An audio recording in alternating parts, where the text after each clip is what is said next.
What's up? I'm Tamtu for Zoomin TV. What's up? I'm Tamtu. What's up? I'm Tamtu for Zoomin TV Games. I'm here with Victor and Dan for Kingdom Come Deliverance. How are you guys today? Awesome. A lot of people so Tired. Yeah. How have Gamescom been so far? And how's the reception to the game been? So far, very good, I guess. Yeah. We have a lot of press coming here. We are quite happy that the combat system, which is probably probably the biggest risk gameplay-wise for us because it's quite different than other games, is generally pretty well accepted. Most people get it very fast and like it, so we are quite happy, and now we can concentrate on the rest of the game. So I just played the demo as well. Like you said, the combat system felt to me very intuitive. And how far into it are you? And what was the biggest challenge in developing it so far? well, the biggest challenge actually was to come out with the ideas how to get the real fight into the game, because almost everyone says that it's not possible, that you have a sword fencing and it's not possible to put it into the game, that it's fun and also realistic in the same way. So well, it was hard, but I believe we are quite close. So, like you said, realism is very important. Like this game says, dungeons and no dragons. How is it creating a realistic RPG like this? Well, some people think that it's maybe boring because there is no the fantasy element. The answer is like Red Dead Redemption should be boring then as well, and it's not. Call of Duty should be boring as well, it's not. There's a lot of interesting stuff happening, there's a lot of interesting quests. The combat itself doesn't have magic, but we have a lot of sophisticated mechanics. It's very... The fencing alone is about as sophisticated or deep as magic in many other games. We have, I don't know, 10 or basic attacks for every weapon.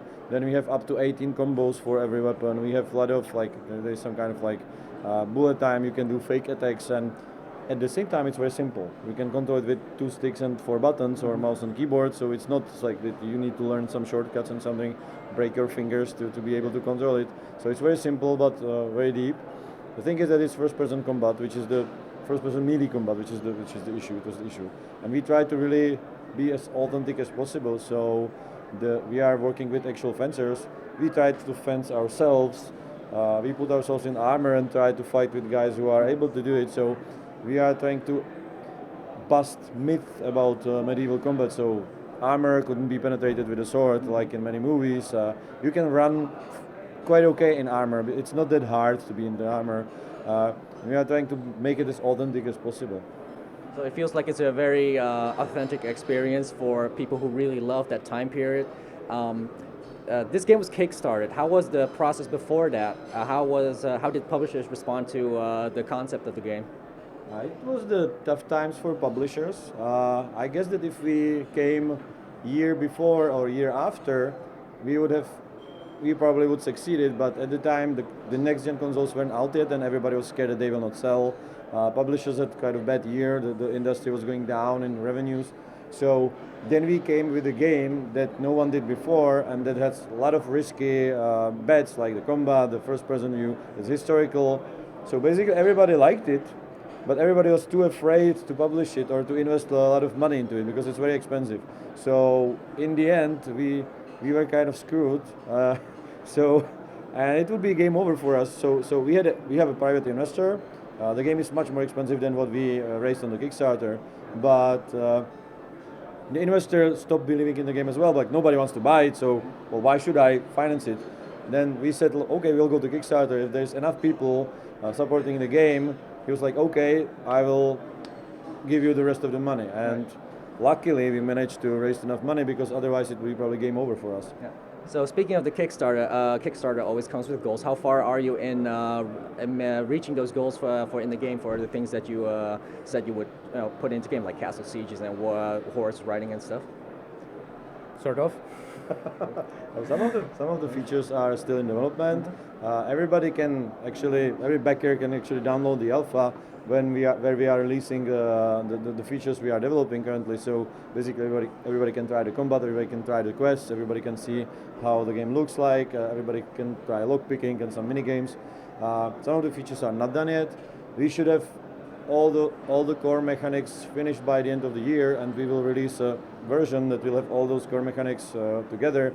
So hopefully we will make it, and then it's about content mostly. So there is still a lot of quests to implement and write. So we are hard at work to do this. So you mentioned a lot of content. How big is the scope of the game? I think you were inspired by lots of existing RPG games. What's for someone completely new to the project? What game can you compare it scope-wise? Well, let's say that it's not as big as Witcher, but it's not that much smaller. So originally it was, when we pitched it to the publisher, it was supposed to be large games just like Skyrim, for example. Then when we went to Kickstarter, we said, okay, with a limited amount of money, we should kind of decrease the scope. So we split the game into 3 acts, and we just plan to do the act 1. But as we raised so many money and as we started to work on it, we kind of started to make it a little bit bigger again. So now the map size is about the same size as Novigrad region in Witcher, which is very large map.